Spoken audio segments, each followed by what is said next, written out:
विराज ने उस मोटी औरत को साफ शब्दों में हिदायत दे डाली थी, लेकिन उस मोटी औरत की अकड़ में अभी भी कोई कमी नहीं आई थी।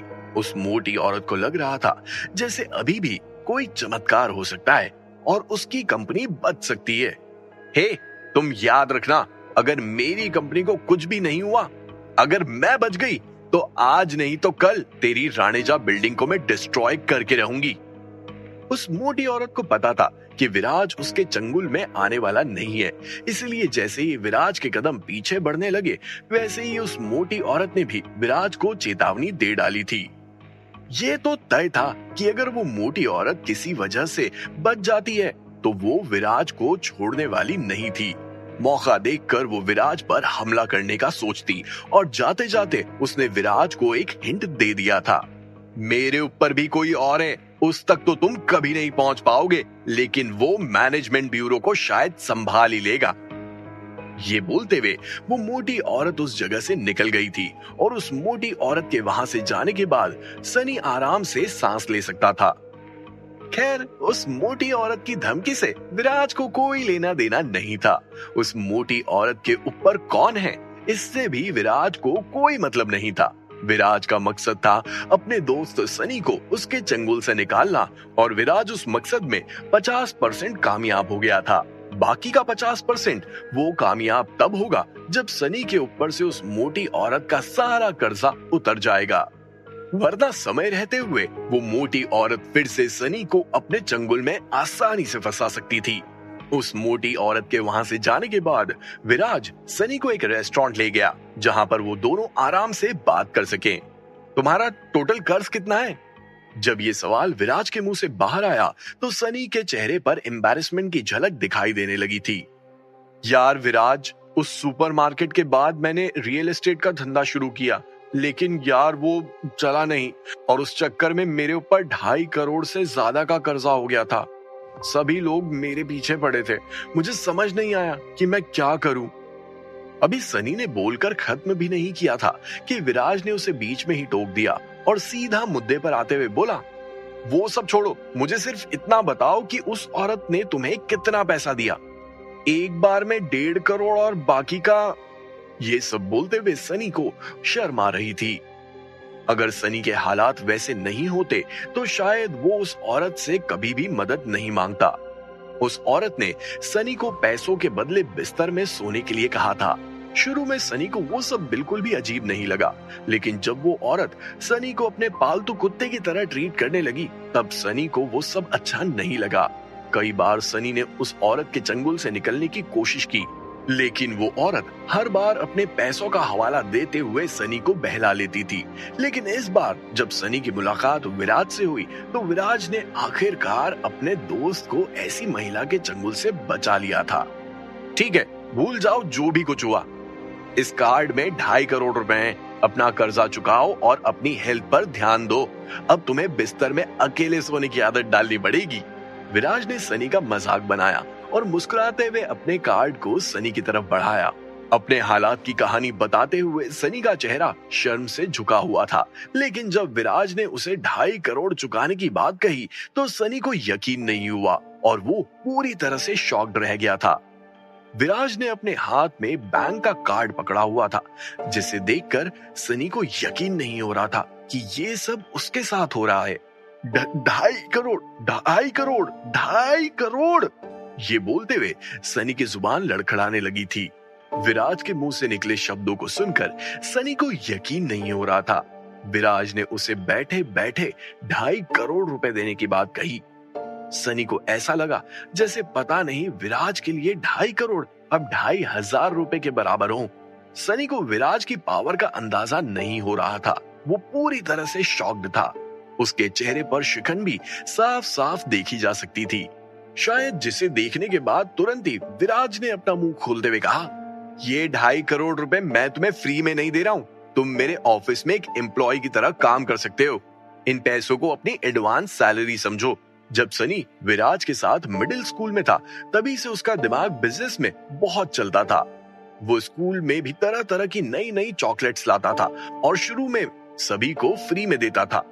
धीरे धीरे सभी बच्चे उससे चॉकलेट्स मांगने लगे और वो सभी से पैसे लेने लगा। इतनी कम उम्र में उसने अपने स्कूल में भी बिजनेस करना शुरू कर दिया था। विराज को इस तरह के टैलेंट की बहुत जरूरत थी। जिस लड़के ने शुरू से ही अपने पिता को धंधे में देखा हो, उसका दिमाग कितना होगा ये उसे सनी को देखकर पता चल रहा था। विराज के पास सिर्फ 3 साल थे। 3 साल के अंदर अंदर उसे जानवी के बिजनेस को 10 गुना ज्यादा करना था। उसे सनी की जरूरत थी, इसीलिए उसकी मदद करके विराज ने अपने लिए एक सौदा ही किया था। थोड़ी देर तक सनी शॉक्ड रहा, लेकिन विराज की बात सुनने के बाद उसने विराज के हाथों से उस कार्ड को ले लिया था। उस कार्ड को अपनी जेब में रखने के बाद सनी ने विराज से पूछा, ठीक है, तो मुझे क्या करना होगा? 3 साल के अंदर अंदर तुम्हें 10 करोड़ रुपए कमाने होंगे। सनी के इतने आसान से सवाल का जवाब विराज ने एक बिजनेस माइंड के तरीके से दिया, जैसे मानो वो पहले से ही सनी को बताना चाहता हो कि ये काम उसके लिए आसान नहीं होने वाला है। विराज के मुंह से निकले शब्दों को सुनकर सनी को यकीन नहीं हुआ। एक बार फिर से सनी की जुबान लड़खड़ाने लगी थी। 10 करोड़? 2.5 करोड़ रुपए भी सनी के लिए बहुत बहुत ज्यादा थे जो विराज ने उसे दिए थे। 3 साल के अंदर अंदर शायद सनी 1 से 1.5 करोड़ रुपए कमा सकता था, लेकिन 10 करोड़ रुपए, ये मिशन उसके लिए इम्पॉसिबल साबित हो रहा था। कोई जल्दी नहीं है, 3 साल हैं और मुझे यकीन है कि तुम कर लोगे। ये बोलते हुए विराज ने अपना हाथ सनी के कंधे पर रखा और उसके कंधे को थपथपाने लगा। विराज का कॉन्फिडेंस देखकर सनी को भी यकीन था कि शायद वो इस टास्क को पूरा कर लेगा, और एक्साइटमेंट में उसने अपनी गर्दन को हिलाते हुए विराज के प्रपोजल पर हामी भर दी थी। जब एक्साइटमेंट चला गया तो सनी को लगने लगा कि 3 साल में 10 करोड़ कमाना आसान नहीं होगा, लेकिन वो हार मानने वालों में से नहीं था। तुरंत ही उसने विराज को भरोसा दिलाते हुए कहा, मैं पूरी मेहनत करूंगा कि 3 साल के अंदर अंदर तुम्हें 10 करोड़ रुपए कमा के दिखाऊं। वैसे भी सनी के पास बैक स्टेप लेने का कोई ऑप्शन नहीं था। बस अच्छे से काम करना, मुझे तुमसे पूरी उम्मीद है। ये बोलते हुए एक बार फिर से विराज ने अपना हाथ सनी के कंधे पर रखा और उसे थपथपाने लगा था। कुछ देर तक दोनों दोस्त अपने मिडिल स्कूल की यादें ताजा करते रहे, और जैसे ही दोनों ने वेटर को ऑर्डर दिया, वैसे ही एक मर्दाना आवाज दोनों के कान में गूंजती हुई आई। ओ, ये तो सनी और विराज हैं। देखकर ही पता चलता है कि 2 गरीब दोस्त होंगे।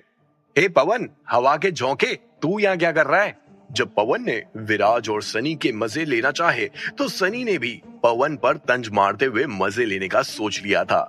कुछ नहीं, बस रेस्टोरेंट से निकल रहा था, देखा कि तुम दोनों गरीब बैठे हो तो दूर से हेलो करने आ गया। ये बोलते हुए पवन ने विराज को देखा और विराज को देखते हुए उसे डिस्गस्टिंग वाली फीलिंग आने लगी। लेट्स इग्नोर हिम कहते हुए पवन ने सनी से हाथ मिलाना चाहा, लेकिन पवन ने विराज से हाथ मिलाने का कोई बर्ताव नहीं दिखाया था। पवन की उस हरकत को देखकर सनी को बहुत गुस्सा आ रहा था, लेकिन विराज ने अपना हाथ सनी के कंधे पर रखते हुए उसे शांत रहने का आदेश दिया। दूसरी तरफ पवन के क्या ही कहने, मिडिल स्कूल में उनकी क्लास का सबसे शैतान लड़का, पढ़ाई में 0 लेकिन किसी का मजाक बनाना हो तो उसमें हीरो, एक पवन ही था जो हमेशा से विराज को बुली करते आया था। उसके कुछ चेले चपाटे भी थे जो उसके इशारे पर विराज को बुली किया करते थे। आज इतने सालों बाद भी पवन के अंदर कोई भी बदलाव ना देखकर विराज को हैरानी नहीं हुई थी। वो पहले भी ऐसा ही था और आज भी ऐसा ही है। विराज को बुली करने का एक मौका भी नहीं छोड़ता था।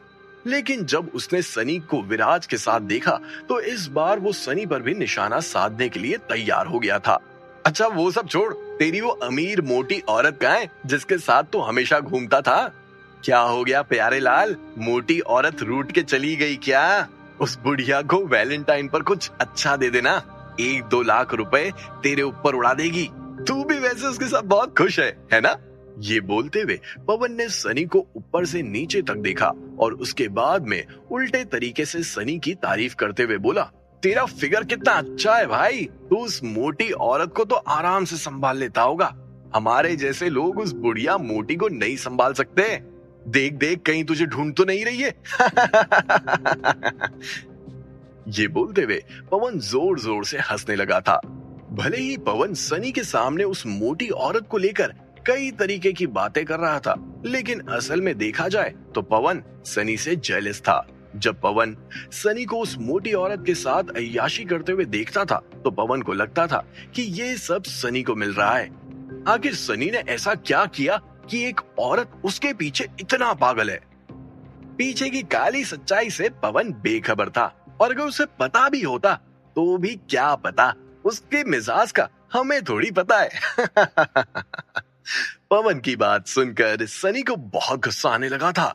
पवन का सीधा हमला सनी के हालात पर था, जिसके बारे में भले ही पवन को कुछ भी पता नहीं था, लेकिन आज जो कुछ भी हुआ उसके बाद से सनी वैसे ही बहुत एम्बैरेस्ड था, और ऊपर से पवन ने आकर और हमला कर दिया था। अच्छा, अगर तुझे उस मोटी औरत की इतनी याद आ रही है तो मैं उसे तेरे साथ शेयर कर सकता हूँ। लेकिन इस बार हमला सनी की तरफ से हुआ, जिसके लिए शायद पवन पहले से ही तैयार था। नहीं नहीं भाई, मुझे कोई जरूरत नहीं है, शायद विराज को उस औरत की बहुत जरूरत है। ये बोलते हुए पवन ने विराज को पॉइंट किया और वापस से बोलने लगा। सबको पता है कि विराज की हालत कैसी है, एक एक रुपए के लिए उसे कचरा और प्लास्टिक उठाना पड़ता है। तू विराज को उस मोटी बुढ़िया से क्यों नहीं मिलवाता? वैसे विराज का फिगर इतना अच्छा तो नहीं है, लेकिन अगर वो मोटी खर्चा करेगी तो कुछ महीनों में विराज का भी फिगर अच्छा हो जाएगा, और फिर मोटी के पैसों पर ये भी तेरी तरह अय्याशी करेगा। दोनों गरीब एक साथ मजे लूटना, फिर यहाँ बैठकर तुम दोनों को गरीबों की तरह दाल चावल नहीं खाना पड़ेंगे।